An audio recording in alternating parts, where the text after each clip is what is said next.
নমস্কাৰ মৰমৰ ছাত্ৰ ছাত্ৰীসকল যিসকল ছাত্ৰ ছাত্ৰীয়ে 2026 বৰ্ষত এইচএছ এক্সাম দিছিলা তোমালোকৰ ৰিজাল্ট কেতিয়া দিব সেইটো লৈ তোমালোকে বহুত হয়তো চিন্তা কৰি আছা যিহেতু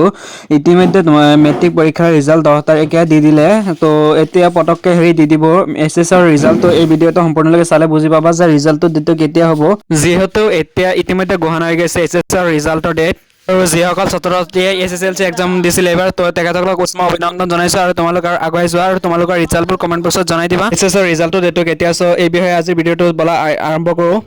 ইয়াত স্পষ্টকৈ লিখা আছে যে the AHSEC SS final result 2026 in Assam is expected to be announced around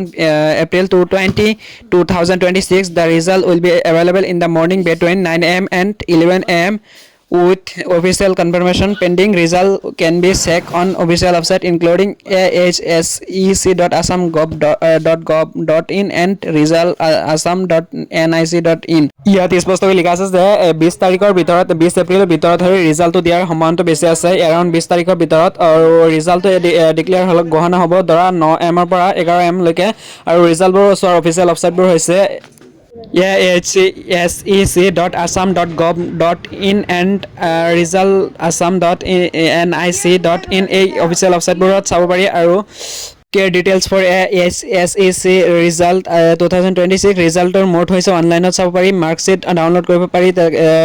আৰু ক্ৰেডেনচিয়েল ৰিকুৱাৰ্ড ৰোল কোডটো দিব পাৰি আৰু ৰোল নাম্বাৰ এই দুটা দিলে হৈ যায় আৰু অফিচিয়েল পৰ্টেলটো হৈছে তোমালোকৰ result.assam.nic.in and ahsec.assam.gov.in আৰু এটা অল্টাৰনেটিভ মেথড আছে অন্য মেথডটো হৈছে তোমালোকৰ উপলব্ধ মোবাইল এপত গৈ তোমালোকে সোনকালে চাব পাৰিবা চ' এপটো প্লে ষ্ট'ৰৰ পৰা ডাউনলোড কৰি ল'বা তেনেহ'লে সহজে ৰিজাল্টটো চেক কৰিব পাৰি আৰু ৰিজাল্টটো এতিয়া অফিচিয়েলভাৱে তোমাৰ ডিক্লেয়াৰ হোৱা নাই কেতিয়া ৰিজাল্টটো দিব চ' এক্সপেক্টেড 20 তাৰিখৰ ভিতৰত দিব বুলি এটা সম্ভাৱনা দিছে চ' এইটো পটককৈ দিব বুলি 20 তাৰিখৰ আগত দিব চ' সেইটো লৈ ইমান এটা টেনশ্যন কৰিবলগীয়া নাই ৰিজাল্ট যেতিয়া দিব তেতিয়াতো তোমালোকে জানে ৰনজ পেগু বা হিমন্ত বিশ্ব শৰ্মাই টুইট যোগে জনাই দিব চ' আজিৰ ভিডিঅ'টো এইখিনি আছিল ভাল লাগিলে লাইক কৰি দিবা আৰু চেনেলটো ছাবস্ক্ৰাইব কৰি দিবা ধন্যবাদ।